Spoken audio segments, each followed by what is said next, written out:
Olá, eu quero compartilhar com vocês mais uma reflexão e essa reflexão está em Lucas, capítulo 18, do versículo 1 ao versículo 8, tá? Se você puder pegar sua Bíblia e acompanhar a exposição que eu vou fazer de Lucas 18, do versículo 1 ao versículo 8. E essa reflexão que eu quero fazer com vocês é sobre a perseverança na oração. Persevere na oração. A oração é um exercício espiritual sublime que traz muitos benefícios para nós, mas que infelizmente, se não por todos nós, mas pelo menos pela maioria de nós, ela é muito negligenciada. E muitas dos prejuízos espirituais que nós temos se deve, na sua maior parte, por causa da nossa negligência na oração. Então eu quero, nesse texto aqui de Lucas 18, do 1 ao 8, eu quero compartilhar com vocês 3 motivos pelos quais nós devemos perseverar na oração. 3 motivos, tá? Pelos quais nós devemos perseverar na oração.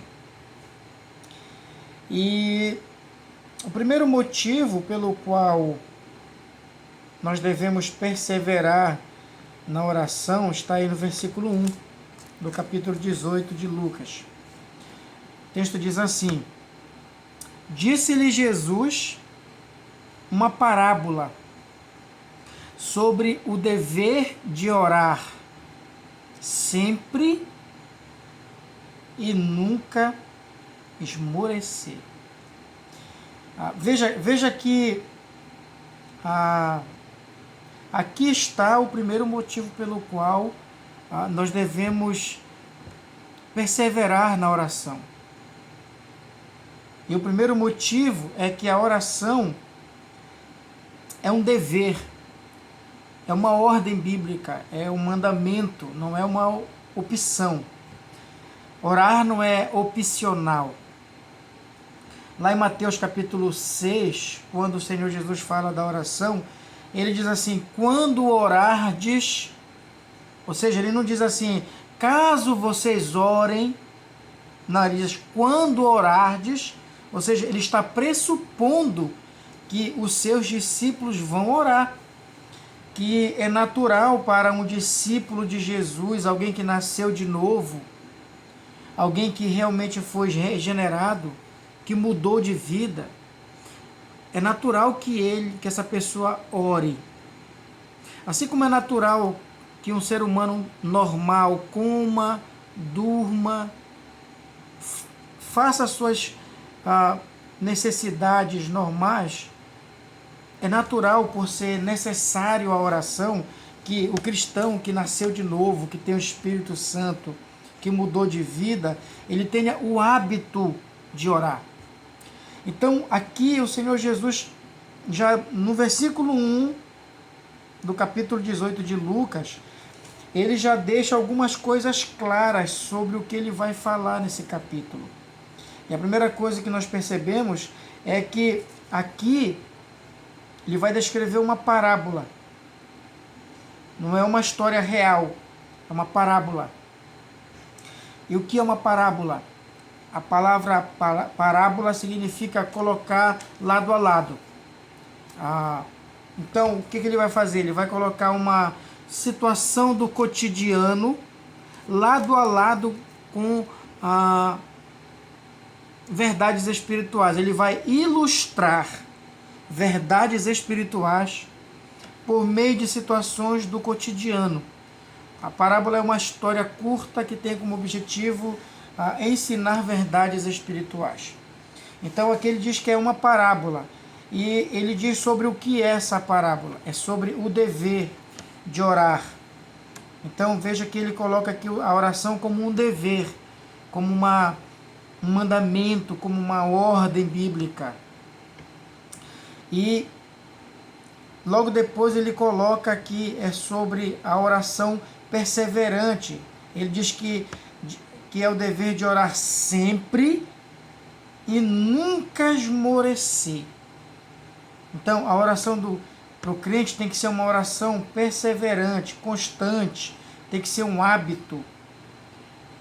Nós não podemos ser pessoas que são levadas pelas circunstâncias e que a nossa oração ela dependa de circunstâncias, mas tem que ser um hábito. Nós não podemos desanimar na oração, nós temos que ser perseverantes na oração, tá? Então o primeiro motivo está aqui, né? A oração é um dever. Por que nós devemos perseverar na oração? Porque é um dever, é uma ordem, é um mandamento, não é opcional. Embora muitas vezes nós tratemos a oração como se fosse uma coisa opcional, a gente às vezes está cansado, né? E aí diz assim, eu estou cansado, eu não vou orar hoje. Como se fosse uma coisa opcional, mas não é. Eu estou com preguiça, não vou orar, né? Bom, não é opcional, tá? O segundo motivo pelo qual nós devemos perseverar na oração, que vai do versículo 2 ao versículo 7, nós devemos perseverar na oração porque Deus sempre responde às nossas orações. Deus sempre atende às nossas orações. E quando eu quero dizer, deixa eu explicar o que eu quero dizer quando eu digo que Deus sempre responde às nossas orações, não é? Não significa que Deus vai fazer tudo o que nós pedimos. Não significa que a oração é uma lâmpada mágica e Deus é o gênio da lâmpada mágica e sempre que eu aciono a lâmpada mágica por meio da oração, o gênio aparece e realiza todos os meus desejos. Não é isso. Quando eu digo que Deus responde, é porque Ele responde mesmo. Agora, nem sempre do jeito que eu quero. Nem sempre atendendo aquilo que eu quero, né? Mas sempre responde. Às vezes é sim, às vezes é não, às vezes Ele nos faz esperar. Mas Ele sempre responde. No tempo dEle, Ele faz aquilo que é da vontade dEle para nós. Tá? Veja o que o texto diz do versículo 12 em diante. Havia em certa cidade um juiz que não temia a Deus, nem respeitava homem algum. Havia também naquela mesma cidade uma viúva que vinha ter com ele dizendo, julga a minha causa contra o meu adversário. Ele por algum tempo não a quis atender, mas depois disse consigo, bem, que eu não temo a Deus, nem respeito a homem algum. Todavia, como esta viúva me importuna, julgarei a sua causa, para não suceder que por fim venha molestar-me. Então disse o Senhor, considerai no que diz este juiz iníquo. Não fará Deus justiça aos seus escolhidos, que a Ele clamam dia e noite, embora pareça demorado em defendê-los, né? Então, observe que aqui o texto, ele tem um propósito, e aqui nós percebemos algo sobre a parábola. A parábola nem sempre ela é comparativa. Às vezes a parábola tem o objetivo de contrastar. Aqui nessa parábola, por exemplo, o objetivo de Jesus não é comparar esse juiz iníquo e mau e que não respeita ninguém com Deus. Ele não quer comparar, ele quer contrastar esse juiz e Deus. Ele quer dizer que esse juiz sendo mau, sendo perverso, iníquo, que não respeita ninguém, né? que por vontade própria não quis atender a viúva, certo? E que se incomodou com a atitude perseverante dessa viúva, com a insistência dela. Ele quer dizer, Deus não é assim como esse juiz. Deus é bom, né, contrastando com ele que é mau. Deus tem prazer em nos ouvir, tem prazer em ouvir a nossa oração, certo? E ele tem prazer em nos atender. Então, ele quer fazer esses contrastes, tá, entre esse juiz e Deus. Se esse juiz, sendo mau, foi capaz de fazer uma coisa boa para essa viúva por causa da sua insistência, muito mais Deus, que é bom, que é amoroso, que tem prazer em nos abençoar, muito mais Ele irá nos atender, se nós perseverarmos na oração. É isso que o Senhor Jesus quer ensinar nessa parábola aqui, nesse contraste que Ele quer fazer com esse juiz. Essa viúva, que era uma mulher desamparada, que não tinha ninguém por ela, existe um Deus que é por ela, um Deus que tem prazer em nos abençoar. É isso que a conclusão no versículo 7 ele fala. No versículo 6 ele conclui dizendo assim, olha, considerai no que disse o juiz iníquo. Ou seja, o que o juiz disse?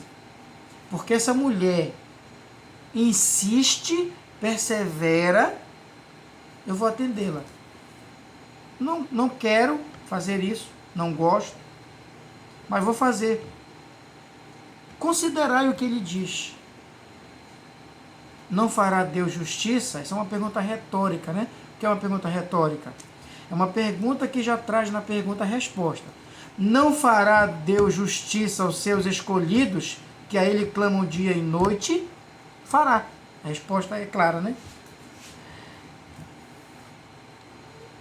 Embora pareça demorado em defendê-los, observe que aqui o texto não diz que Deus demora para defender os seus escolhidos. O texto diz que parece demorado, né? Tem uma frase que é muito comum, até muitos crentes usam, é uma frase errada, né? Nós não deveríamos usar. Que alguns crentes dizem assim, Deus tarda, mas não falha, né? Na verdade, ele não tarda. Ele age no tempo dele, no tempo certo. Às vezes ele parece demorar, mas ele não demora. Parece, mas não demora. Ele nos defende no tempo certo, o tempo dele. O tempo dele não é o nosso tempo. Nós somos a geração imediatista, né? Nós queremos as coisas de imediato. Se eu oro agora, quero que aconteça agora. E Deus não age na nossa pressa. Muito bem. Então veja, aqui o texto deixa claro então que Deus vai ouvir a nossa oração e responder a nossa oração. Se esse homem, sendo mau, foi capaz de, por causa da perseverança da viúva, atendê-la, muito mais Deus, que é bondoso, que tem prazer em nos ouvir, nos atender, vai responder a oração perseverante. Então, o segundo motivo para nós perseverarmos na oração, Deus responde às orações, tá? A oração perseverante. E o último motivo pelo qual nós devemos perseverar, veja, primeiro porque é uma ordem bíblica, tá? É um dever. Segundo, porque Deus atende, Deus responde, né, a oração. E por último, porque o hábito de orar evidencia que somos eleitos, que somos salvos. Veja bem, não estou dizendo que é toda pessoa que tem o hábito de orar, só por causa disso já é salvo. Mas eu estou dizendo que se a pessoa não tiver o hábito de orar, ela não pode dizer que é salvo. E veja, aqui no versículo 7 e 8, nós vemos algo interessante. Nós precisamos tomar nota. Eu já ouvi pessoas no YouTube dizerem que Jesus, que a Bíblia não fala não menciona a palavra eleição, que Deus tem os seus escolhidos. E eu já ouvi pessoas dizerem que o Senhor Jesus nunca disse, nunca mencionou que há escolhidos, né? Bom, nós podemos ver aqui, né, nesse versículo 7 e 8 aqui, de Lucas 18, que essas duas coisas são ditas aqui. Olha o que o texto diz. Não fará Deus justiça a quem? A qualquer pessoa? Não. Aos seus escolhidos. A quem Deus fará justiça? Aos seus escolhidos. Então, não podemos dizer que Deus não tem os seus escolhidos, né? E veja quem são os escolhidos de Deus. Diz o texto. São aqueles, versículo 7, que a Ele clamam dia e noite. Em outras palavras, que perseveram na oração, né? São aqueles que clamam a Deus dia e noite, que perseveram na oração. São esses, os escolhidos de Deus, a quem Deus fará justiça, embora pareça demorado em defendê-los, irá defender as suas causas. Olha o que o versículo 8 diz. Digo-vos que depressa lhes fará justiça. Veja só como ele coloca no versículo 7 que, embora pareça demorado em defendê-los, ele depressa lhes fará justiça, né? Então, essa questão do tempo.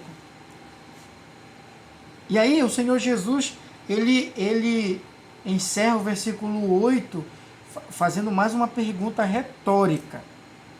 Contudo, quando vier o Filho do Homem, então agora ele está apontando para o fim dos tempos, né? Quando ele voltar na sua glória, achará porventura fé na terra? Aqui ele está, obviamente não está aqui, né? Mas se você pegar o sermão profético, em Mateus 24, Marcos 13, e você der uma lida, você vai ver que o Senhor Jesus, ele fala que por ocasião da sua volta, o mundo, como vai estar o mundo quando Jesus voltar? Como é que vai estar o mundo quando Jesus voltar? A maldade vai crescer, diz o texto, que por se multiplicar a iniquidade, o amor de quase todos esfriará. Não é de todos, é de quase todos. Não é de poucos, é de muitos, né? Por isso ele pergunta aqui, já que a maldade vai crescer e o amor vai se esfriar, quando ele voltar, ele achará fé na terra. Em outras palavras, quando ele voltar, ele vai encontrar pessoas perseverando na oração, especialmente aquela oração Maranata, ora vem Senhor Jesus. Ele vai encontrar pessoas ansiosas para encontrar com ele e que por isso vivem habitualmente na oração. Essa é uma pergunta retórica. Novamente, o que é uma pergunta retórica? Uma pergunta que já traz na pergunta a resposta. Então, qual é a resposta para cá? Ele achará sim fé na terra. Não muita fé. Né? Pouca fé. Por quê? Porque somente os escolhidos de Deus vão estar clamando a Ele dia e noite. Irão perseverar. Quem é que vai perseverar na oração e que o Senhor Jesus encontrará orando quando chegar? Os escolhidos dele. Os eleitos. Somente os eleitos. É o que o texto diz aqui. Então, 3 motivos para você perseverar na oração. Primeiro, é uma ordem bíblica. Não é opcional. Todo aquele que nasceu de novo, necessariamente, ele vai sentir desejo de estar na presença de Deus. Desejo de desfrutar de uma comunhão maior com Deus. Em segundo lugar, Porque Deus, ele responde à oração perseverante. Ele tem prazer nisso. E ele não demora. Se você está orando por alguma coisa que você acha que está demorando, veja, ele não demora. Ele parece demorar. É essa impressão que a gente tem quando a gente ora tanto por algo que a gente não vê acontecer logo. A gente pensa assim, poxa, Deus está demorando. Não, ele parece estar demorando. Ele não está demorando. Certo? Agora, persevere, porque isso demonstra que você nasceu de novo. Isso é um bom sinal de que você é um dos eleitos do Senhor. Não desista de orar. Seja lá pela causa que você está orando, não desista de orar. Não desanime por causa das circunstâncias. Por mais que você olhe ao seu redor e você vê que as coisas estão cada vez mais difíceis, persevere na oração. Você vai perceber que vale muito a pena orar. Não por causa dos resultados. Sabe, a oração, ela faz muito bem para nós mesmos, nosso coração, para nos aquietar, para nos ensinar a esperar, para tirar de nós o desespero, para arrancar do nosso coração a dúvida e gerar no nosso coração expectativa, esperança. Então, não desista de orar, persevere. Especialmente porque assim você vai estar demonstrando que você realmente nasceu de novo, que você realmente é uma nova criatura. Que o Senhor nos dê graça e pelo seu Espírito Ele nos faça perseverar na oração.